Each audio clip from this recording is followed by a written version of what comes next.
نحمده ونصلي ونسلم على رسوله الكريم اما بعد.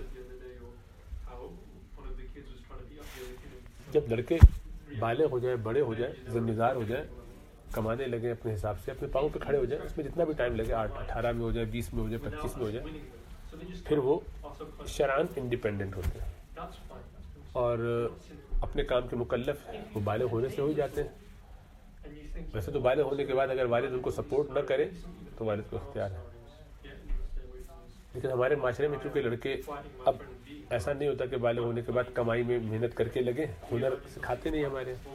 اب ہم نے سلسلہ نیا بنایا کہ ہنر کو سائڈ میں کر کے یا اسکلز وغیرہ سکھائے بغیر تعلیم میں لگاتے ہیں، کیونکہ ان میں ذرا فائدہ زیادہ ہے. آپ گورنمنٹ کے ایک ادارے کا حصہ بن جاتے ہیں یا کسی بڑی کمپنی کا حصہ بن جاتے ہیں تو اس پرزے کی حیثیت سے اب آپ خوب اچھا پیسہ کما لیتے ہیں اپنے ٹائم میں، جس میں آپ کو 8 گھنٹے وہ اس سے پہلے یعنی پرانے زمانے میں تو یہ ہوتا تھا کہ آپ نے ایک اسکل سیکھی، اسی اسکل پہ آپ کام کرتے اپنے آورس پہ، تو آپ انڈیپینڈنٹ ہوتے تھے، کبھی کسی کی غلامی میں نہیں جاتے تھے. آپ کو کوئی سیک نہیں کر سکتا تھا، آپ کو کوئی بلا نہیں سکتا تھا. آپ کے اوپر ہے، آج آپ 4 گھنٹے کام کرنا چاہ رہے ہیں 4 کر لیا، کل 2 گھنٹے کرنے کا چاہ رہا ہے تیسرے دن نہیں بھی کیا.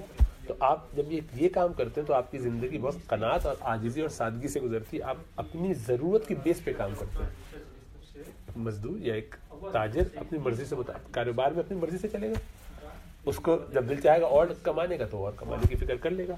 اب ایک ہفتے کے لیے نہیں دل چاہ رہا، طبیعت ٹھیک نہیں ہے، اماں آئی ہوئی پاکستان سے بیٹھ گئے تو نہیں کر، تو وہ تو آسان ہوتا تھا معاملہ. لیکن اس سے آپ لوگوں کو غلام بنا نہیں سکتے. تو حکمران بڑے ہوشیار لوگ ہیں، ان کا ان کو ایک ایسے سسٹم میں لگاؤ یہ سب ہمارے لیے کام کریں، ہم ان کو لیڈ کریں، یہ ہمارے تحت کام کریں، ہم انہیں اچھے انسینٹیوز دیں، آئیڈیاز دیں، تنخواہیں دیں. انہیں خالی یہ لگے کہ میری سوٹڈ بوٹڈ فکس جاب ہے، مجھے کچھ کرنا ہی نہیں ہے، اور میں ساری زندگی ان کے ماتحت بن کے بھی رہوں، ہماری مانیٹرنگ بھی ہوتی رہے. انہیں پیسوں پہ جو ہم ان کو دیں اس میں ٹیکس لگا کے حصہ واپس بھی لے لیا کریں، اس نام پہ کہ آپ کی سب کی ہیلپ ہو رہی ہے. یعنی ہم اس طرح ان کو باقاعدہ اپنے قابو میں بھی رکھ سکیں گے. تو خیر اسلامی حکومت میں ایسا ہوتا تو ہم دل و جان سے ہی کرتے، لیکن غیر اسلامی حکومت میں جب ایسا ہوتا ہے تو اس میں الٹیریئر موٹیوز ان کے ہوتے ہیں. یعنی وہ حکمران اپنے پیٹ بھرنے کے لیے کہہ لیجیے یا اپنے طاقتوں کو مضبوط کرنے کے لیے کرتے ہیں، اس لیے اس میں نقصان بہت ہے. بہرحال ہو رہا ہے.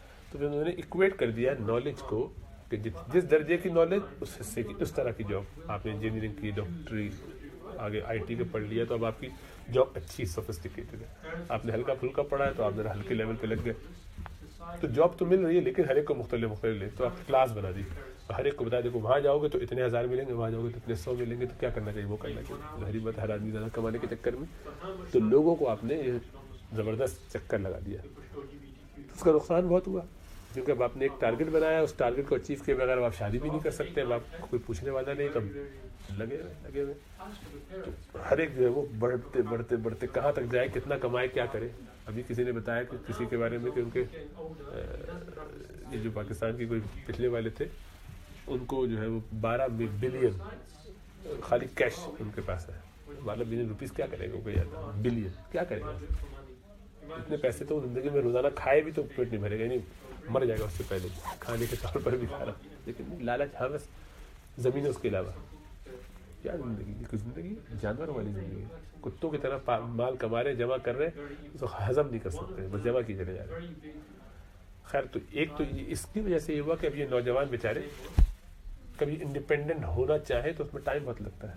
چنانچہ ابھی 12 15 18 20 سال کے بھی ہو جائیں شادی وہ اسی وقت کریں گے. اب 30 25 کے بعد سوچ سکتے ہیں جب اتنا وہ کما لیں کہ گھر بھی کر لیں، کچھ اتنا مال بھی ہو، یہ سب ایک خواب بنے ہوئے لوگوں کے.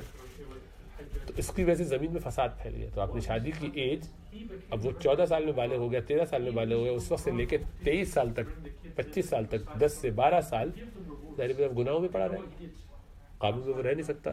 کچھ نہ کچھ حرکت کرے گا، یا تو وہ بوائے فرینڈ گرل فرینڈ کے چکر میں جائے گا، یا مشتزنی میں لگے گا، یا گندگی دکھانے میں لگے گا، طوائفوں کے پاس جائے گا، ہم جنس پرست ہو جائے گا، دوستی یاری کے چکر میں کوئی کام کرتا رہے گا، اپنے معاملات ایسے نمٹا رہے گا، یا نفسیاتی مریض ہو کے ڈپریشن کا شکار رہے گا، کچھ نہ کچھ گلٹ فیلنگ کے ساتھ رہے گا. اگر ذرا دیندار ہے تو نارمل تو نہیں رہ سکتا. تو ہم نے اس کو چاروں طرف سے عذاب میں مبتلا کیا ہوا ہے، اور چاروں طرف باہر جو ہے گندگی کا راج کر دیا. عورتیں ننگی گھوم رہی ہیں، بے پردگی ہو رہی ہے، فون پہ ساری چیزیں موجود ہیں. اب اس سے کہتے ہیں کہ اس کے ساتھ تم بالکل آنکھیں بند کر کے رہو، تقویٰ سے رہو، سمندر میں کودو بھی، دریا میں کودو بھی، گیلے مت ہونا، ایسے ڈرائی واپس آ کے دکھاؤ. پاگل ہے، یعنی مطلب کہنے والے بھی پاگل ہے، ایسے کوششیں بھی ہو نہیں سکتی. خیر یہ تو ایک مسئلہ ہے. اس کی وجہ سے لڑکوں کی تاخیر بہت ہوتی ہے شادی کرنے میں، لڑکیوں کی بھی ہوتی ہے، لیکن لڑکیوں کو چونکہ بہرحال سپورٹ کرنے والا ہوتا ہے تو 5 سال اوپر بڑا بندہ مل گیا ہو جاتی شادی. مردوں کی زندگی اس میں بہت زیادہ عذاب ہے. اب باپ حضرات چونکہ انویسٹ کرتے ہیں بچے کی تعلیم پر، تو اب وہ واقعتاً اس کو اپنا رائٹ سمجھتے ہیں کہ ہم آگے ڈکٹیٹ بھی کریں، ہم بتائیں کہ اسے کیا کرنا ہے اپنی زندگی میں، کیریئر کیا ہونا چاہیے. اور اگر باپ ماں نے پڑھ لیا ہے تو پھر تو وہ بالکل ہی اس کو اپنا ویسے ہی یعنی پیدائشی حق سمجھتے ہیں کہ ہم ہی بتائیں گے کہ یہ کیا کرے، کہاں کمائے، کہاں کھائے، کہاں رہے، کتنے بچے ہو اور کب شروع ہو، شادی بھی کہاں ہو، کس طرح سے ہو، ہر چیز میں بتائیں گے. اس میں وہ چونکہ مزید پیسہ بھی خرچ کرتے ہیں، بہت محبت سے کرتے ہیں، لیکن چونکہ وہ اپنی حدود سے باہر نکل کے کر رہے ہیں اب یہ کام. شریعت نے ان کو اس کا مکلف نہیں بنایا، یہ ان کی ذمہ داری نہیں ہے.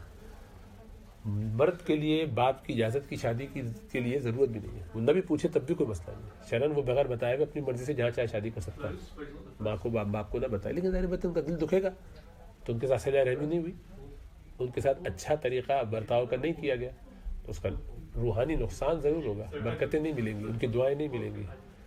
لیکن ہے وہ انڈیپینڈنٹ اس معاملے میں. عورت کو تو اپنے ولی سے اجازت لینی ہے، اگر وہ بڑی عمر کی نہیں ہے، سمجھدار ہو کے بڑی ہو گئی تو اس کو بھی اختیار ہوتا ہے. لیکن ولی کو پھر یہ بہرحال گنجائش ہوتی ہے کہ اگر اس نے اپنے میچ میں شادی نہیں کی، کمپیٹیبلٹی نہیں ہے خاندان کی، تو اس کو ختم کروا سکتا ہے. لیکن مرد کے لیے اس کو کوئی اختیار نہیں. اسی لیے مرد کے لیے کبھی ولی نہیں ہوتا لڑکے کا، لڑکا خود اپنا پرپوز کرتا ہے یا ایکسیپٹ کرتا ہے، دونوں ایجاب ہو یا قبول ہو. اور عورت کے لیے اس کے ولی کا بھی آپ نے دیکھا ہوگا ان کا نامہ میں لکھا جاتا ہے کہ اس کا لڑکی کا ولی کون ہے، پھر اس کا وکیل اور جو بھی بنانا چاہے گواہ، جو بھی صورت. لڑکے کی نہیں، خود موجود ہے کافی ہے. تو اس کا ابا موجود نہ بھی ہو تو ابا کا وہاں آنا ضروری نہیں ہے، نکاح ہونے کے لیے نہ ابا کی اجازت ضروری ہے. تو اب ہمارے یہاں یہ سمجھا گیا ہے، ایک نوم بن گیا جو اچھی بات ہے کہ باپ ماں کی اجازت کے بغیر تو شادی کا تصور ہی نہیں ہے، اور شادی جہاں وہ کہیں گے ویسے ہی کرنا ضروری ہے، کوئی چیز ضروری نہیں ہے. تو جب آپ شریعت کے اس حکم کو توڑ کر اپنی چیز امپوز کرتے ہیں بالجبر، ایک آپ محبت سے کہیں، ہمارے ابا نے کہا کہ تمہیں کوئی پسند ہے، ان کا نہیں، ہم جہاں کر دیں شادی جہاں چاہے کر. تب ان کا اصول یہ تھا کہ اس کے بعد یہ بھی مت پوچھنا کہ اندھی لگڑی لوڑی جس سے بھی کر دیں، جو کر دیں، پوچھنا بھی نہیں، تصویر میں کچھ نہیں دکھائیں گے، ہماری مرضی جہاں بھی کر دیں جیسے آپ فرمائیں، یہ ہماری مرضی. انہوں نے ہمیں آفر کیا، آئیڈیا کیا، ڈسکس، ورنہ خود کرنا تھا خود کر لو، جاؤ ڈھونڈو. پتہ ہے کہ ڈھونڈ نہیں سکتے، نہ دمخم ہے، اور جیسے ان کی چوائس ہے ویسی چوائس نہیں ہو سکتی ہماری، جیسا ان کا تجربہ ویسا ہو نہیں سکتا، جیسا اخلاص ان کے پاس ہے ہمارے پاس ہے نہیں، جس طرح وہ دعائیں کریں گے ہم کر نہیں سکتے، جتنے انبائز وہ ہوں گے ہم نہیں ہو سکتے، ایموشنل ہوں گے اس بارے میں.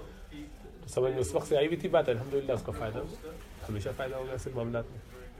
تو اس لیے اب جو مرد حضرات یہ کرتے ہیں یا باپ ماں ایسا کرتے ہیں کہ اس کو ایشو بنا کر اب وہ سوچنے لگتے ہیں کہ شاید ایسا کیا تو اس کے یہ نقصان نہ ہو جائے. اب وہ آگے پیچھے دنیا جہاں کی سب چیزیں دیکھ رہے ہیں کہ ہمارے حساب سے کمپیٹیبل نہیں ہے. آپ کے حساب سے پہلی بات تو یہ کہ آپ کو زندگی میں شادی کرانے کا تجربہ کتنا ہے، کتنی شادیاں کرائی ہیں، ایک اپنی شادی کی ہے بس، اور آپ کا خیال ہے کہ آپ اس دنیا میں پوری دنیا کے سارے مسائل جانتے ہیں، تو کبر بہت بڑا تکبر کی بات ہے، نہیں جانتے.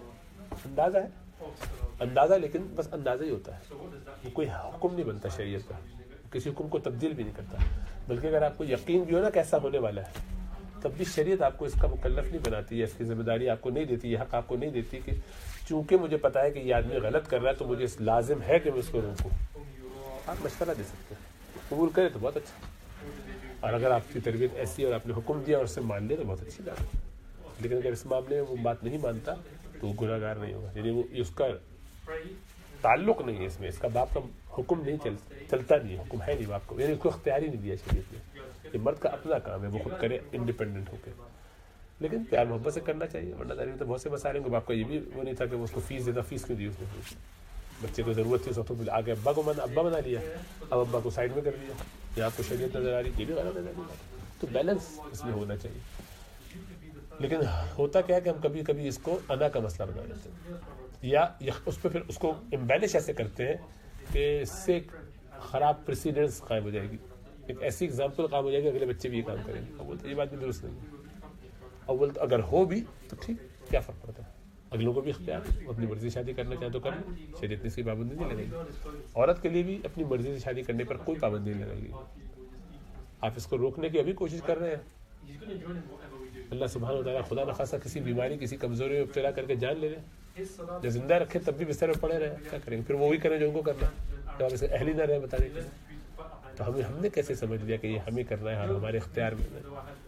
ہمیں صرف شریعت کی پابندی کرنی ہے اور اس میں جو ہمارا تقاضا ہے، شریعت کا ہم سے تقاضا ہے، وہ بس پورا کرنا چاہیے. ایسا سوچنا کہ بعد میں کیا ہو جائے گا اور یوں ہو جائے گا اور وہ اصل میں سارا مسئلہ یہ ہے کہ ہم بیٹھے ہوئے چیس کھیل رہے ہوتے ہیں آپس کے رویوں میں، تعلقات میں، کیا ورڈز کیسے یوز کرنے ہیں، اگلا والا کیا بول رہا ہے، اس سے بس یوں دونوں لگے ہوئے اپنے اپنے، اور اگلی ساری اس کی 5 مووز کو ذہن میں رکھ کے پھر پریکٹیکل ڈسکشن کرتے ہیں اور اپنا پلان بناتے ہیں. پتہ چل جاتا ہے بات کرتے ہوئے کہ آپ کس طرح ہوم ورک کر کے چیزوں کو نیچرل بات نہیں کر رہے ہیں، آپ بس کور کر رہے ہیں کہ کہاں سے یہ سوال ہو تو یہ کہو تو یہ بات ہو تو یہ ایسے تو یہ اس کا یہ موو ہوگا تو میں ایسے کروں گا. جب یہ ہونے لگے تو سنسیئرٹی نکل جاتی دل سے، اور جہاں سنسیئرٹی نکلی، اخلاص نکلا، وہ اللہ کی رحمت غائب. جب اللہ کی رحمت غائب تو پھر آپ فری فلوٹ ہے، جس کا داؤ چل گیا، جس کو فائدہ ہو گیا، جس کو نہیں ہوگا نہیں ہوگا. تو جس چیز کو آپ فائدہ سمجھ رہے ہیں وہ نہیں ہوگا.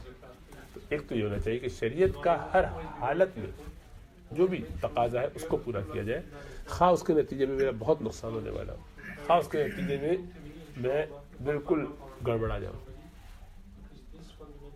تو یہ رشتوں کے حوالے سے بہت اہم بات ہے، اور ہمارے میں بہت کوتاہی. یا تو بالکل ہی لڑکے اماں ابا کو پوچھتے ہی نہیں ہیں، جو بالکل غلط ہے، ظاہری بات ہے. ادب لحاظ محلہ آئے اور ساری زندگی ان سے نوچتے رہتے ہیں، مالتے رہتے ہیں، مانگتے رہتے ہیں، اور جب اپنا موقع آیا تو بھاگ لیے، جیسے کہ جانتی ہیں. ظاہری بات ہے، اس سے مروت نہیں ہے، اس میں آپس کی کرٹسی، محبت، تعلق نہیں ہے، تعلق خراب ہوتے ہیں. حضرت ابراہیم علیہ السلام کا جو واقعہ ہے کہ بیٹے کو کہا کہ چوکھٹ بدلتے نہیں، بیوی کو طلاق دے دو، وہ موجود نہیں تھے، بیگم نے شکایت کی، پوچھا، ابراہیم علیہ السلام تشریف لائے تھے اور حضرت اسماعیل علیہ السلام موجود نہیں تھے، وہ گئے ہوئے تھے. تو ان کے اس سوال کے نتیجے میں یہ فرمایا تو وہ تو بالکل ہی، تو ابراہیم علیہ السلام حکم دے اور اسماعیل جیسا بیٹا ہو تو یقیناً اس کو تو طلاق دینی چاہیے. دے دی، پوچھا، کوئی وجہ نہیں چاہیے. لیکن ہر جگہ ہم اصل میں بننا وہ چاہتے، پریولیجز ابراہیم والی چاہیے، اور رہیں گے ہم ابو جہل کی طرح. ایسا تھوڑی ہوتا ہے.